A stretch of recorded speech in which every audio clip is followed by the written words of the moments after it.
No crean, como bien decía, ha pasado poco más de una década de la desaparición de esta niñita.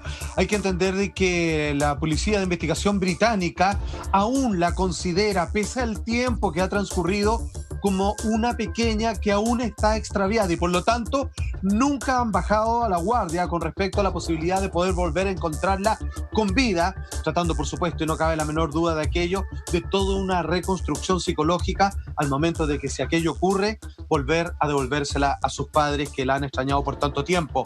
Sin embargo, la cantidad de hipótesis que existen respecto a qué ocurrió aquella vez con la pequeña Madeleine McCann, la vamos a revisar hoy, entendiendo de que hay una nueva teoría que ha agarrado una cantidad de sustento impresionante.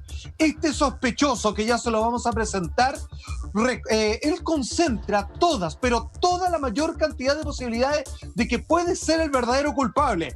Para eso vamos de inmediato al titular que apareció en heraldo.es, donde dice sencilla, llanamente de la siguiente manera: el nuevo sospechoso del caso de Maddie estuvo, escúcheme bien, 2 veces presos en Portugal antes de la desaparición de la niña, alemán de 43 años que viajó en Portugal en una autocaravana en la misma fecha que los McCann perdieron el rastro de su hija. Hoy día contamos con la presencia, ya lo hemos presentado, a Carlos Gutiérrez, que queremos entender de que hayan harta hipótesis. Es como, uy, qué diligente la policía, o qué inepta en este caso, que finalmente tienen tantas posibilidades que en realidad pareciera que ninguna es la correcta. Así es, y llama mucho la atención siendo también Portugal el segundo país más seguro de Europa, luego de Islandia. Entonces el caso de Madeleine cala en lo más profundo y esas cosas no suelen verse allá, por lo que les comentaba recién, y por eso también tanta conmoción en este caso. Y para eso, Carlitos, muy bienvenido nuevamente a estos martes policiales, y quiero partir de inmediato preguntándote, ¿cómo se llega a este sospechoso alemán? Hola, muy buenas noches. Buenas noches, muchas gracias. Sí, este sospechoso tiene una característica y tiene antecedentes de ser predador sexual. Entonces eso es lo que le genera a la policía y le llama la atención. Y hay varios antecedentes que a esta persona la empiezan a ubicar en el lugar donde se pierde Madeleine McCann. Exacto. Carlos, bueno, ahí... Maestro. Salfate, dele usted. No, simplemente quería que no habíamos dicho el nombre, discúlpenme, es Christian Bruckner, este hombre que había estado con ya apenas en prisión. Tenemos obviamente una fotografía de él para que usted se vaya familiarizando, digamos, no quiero caer en prejuicios vanos, pero tiene una cara el hombre, en fin. Bueno, su presencia en el lugar de los hechos, del lugar mismo de la desaparición, quedó completamente confirmada, algo que ya había mencionado Carlos, con respecto a que fue registrado, fue geolocalizado por una antena de telefonía móvil. Y como les decía, este hombre ya había cumplido pena en un par de oportunidades, precisamente en Portugal, y que justo se encontraba en el momento y en el lugar cuando desaparece Madeleine, a propósito de la geolocalización. Y todo esto, incluso vamos a entregar una cantidad de antecedentes que no es simplemente un tipo que tiene delito o antecedentes policíacos, sino que derechamente, al parecer, él hubiese confesado, ahí Michael y también Monty tienen los antecedentes con respecto a lo que le cuenta un amigo, y a propósito de los últimos días, que él parece recalcar que puede ser claramente hoy por hoy el verdadero y tan buscado por años autor de la desaparición de la pequeña Madeleine McCann. O sea, de hecho, lo que tú dices, Salfate, y le paso estos antecedentes a Carlos para empezar a desmenuzar, él habría escrito justamente a través de un chat a un amigo, le habría escrito a un conocido por un servicio de mensajería de chat que quería, comillas, cazar algo pequeño y utilizarlo durante días. Pero además hay un antecedente que entiendo, Carlos, que es el que abre nuevamente esta investigación, porque al parecer este personaje ya había sido investigado, pero no habían suficientes antecedentes para culparlo por la desaparición de Maddie, de que él el año 2017, a 10 años de esta desaparición, él está viendo en las noticias cómo están tratando de alguna forma este nuevo aniversario de la desaparición de Maddie, y ahí empieza a confesar a un amigo con el que comparte una mesa de un bar, le empieza a confesar que él tiene detalles y que conoce efectivamente esta situación de cómo fue secuestrada, y un poco le va develando el plan. ¿Es así que se reabre esta investigación por esa línea, Carlos? Este sujeto es tiene antecedentes de delitos sexuales contra menores previamente. Entonces ya entra dentro de este paraguas, por razones obvias. La policía siempre tiene que buscar a un patrón. Hay que recordar que todas las personas que cometen delitos sexuales van generando y van dejando su marca y necesitan, luego de un periodo de enfriamiento, nuevamente cometer este delito y nuevamente. Es lo mismo que los asesinos en serie. Entonces, este personaje genera este delito contra menores. Ha estado detenido por robos menores también. Entonces, una persona que siempre está en contacto con la ley, de la mala forma, por supuesto. Y él también vivió en la misma zona donde se extravió Madeleine entre el año 95 y el 2007. Entonces, es hasta incluso un poquito después que Maddie desaparece.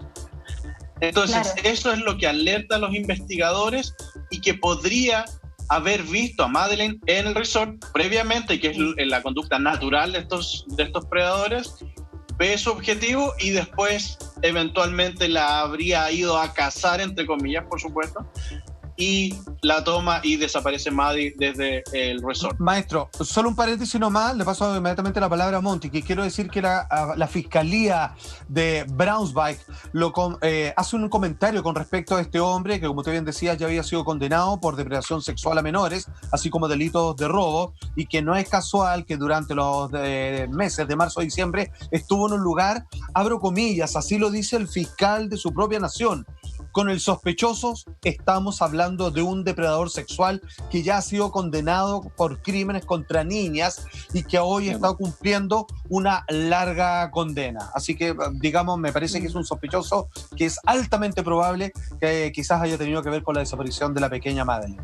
No, y sin duda que este caso todavía tiene muchas preguntas abiertas. Recordemos que la policía de Portugal cerró este caso en julio del 2008, imagínense, por falta de pruebas, y lo reabre después en 2013, cuando aparecen nuevos antecedentes que fueron entregados por Scotland Yard, la policía de Londres. Y sumando a eso también, lo que tú decías, Carlos, hay un dato que me estremeció mucho y uno puede hacer inmediatamente una conexión, no sé si tenga que ver o no, pero sí el dato es alarmante, y es que en el año 2005 Bruckner viola a una mujer estadounidense de 72 años después de torturarla en una villa justamente frente al mar donde se desapareció Madeleine, o sea, muy cerca de ahí. Cerca. Y recién en diciembre del año pasado fue condenado a 7 años de cárcel. Recordemos que este sujeto alemán se encuentra bajo prisión en este momento, pero aún tiene una sentencia que está pendiente de apelación. Yo no sé si este dato de que él haya cometido esta violación en el 2005 en ese lugar lo posiciona previo a lo que ocurre con Madeleine. ¿Tendría alguna relación? Sí, y de hecho, para que todos entendamos la mente de esta persona, es otro dato en relación a esta violación. Él viola a esta mujer de 72 años, una ciudadana americana que vivía ahí, y además él la graba toda esta violación, y él pierde esa grabación, la extravía, y una persona encuentra este video, lo ve, por supuesto, y se encuentra con esta sorpresa y se lo entrega a la policía. Y es ahí donde lo toman detenido. Entonces estamos hablando sí o sí de un psicópata. Carlos, y otro antecedente, en mayo del 2015, por ejemplo, se está investigando si tiene parte en una desaparición de una niña de 5 años, también en un evento familiar, y que no ha logrado, hasta el día de hoy no ha sido encontrada. Y también se especula y se investiga efectivamente si está involucrado en la desaparición de un niño de 6 años, hace aproximadamente 24 años que desapareció, tenía 6 años, justamente también en Portugal. Entonces podríamos hablar de una especie de patrón conductual que tiene él, este tipo de... tomando en cuenta que fuera culpable, ¿este tipo de personas actúan solas o necesitan una mafia, un negociado atrás para poder ocultar por tantos años la desaparición de niños? No, normalmente esto es un patrón, eso está claramente establecido. Él trabaja y actúa de esa forma, o comete sus actos de esa forma. Normalmente estos sujetos actúan solos porque entre menos gente sepan, menos información hay. Entonces, esa información, ese patrón que él maneja es fundamental porque, como les decía, es su firma. Entonces, cada cierto tiempo él tiene que tener este periodo de enfriamiento, comete un delito, periodo de enfriamiento, comete otro delito, periodo de enfriamiento y comete otro delito. Entonces, y así se ha ido durante este periodo. Y lamentablemente, estas personas, si no cometen el delito con menores, que al ser pedófilos, por supuesto, van a buscar ese tipo de víctimas, cometen el delito sobre otras personas que son más débiles, en este caso esta mujer de 72 años. Carlos, tengo una pregunta que te la voy a hacer ya de inmediato, pero antes déjame plantearte lo siguiente. Aquí estamos hablando claramente de un patrón, eso ya quedó establecido, pero también déjame hacerte si parte del patrón tiene que ver con que estas personas en algún momento, cuando se enfrían o cuando comienzan a ver su caso mediáticamente mencionado a través de los años, es que si finalmente ellos también les surge la necesidad de contar que lo hicieron, como una especie de orgullo personal, como de trofeo que sustente, digamos, su comportamiento psicológico, y es así como a veces de forma evidente y en otras de manera casual se les filtra y terminan confesando su crimen a alguien que consideran de confianza o que no vaya a tener ninguna repercusión sobre ellos.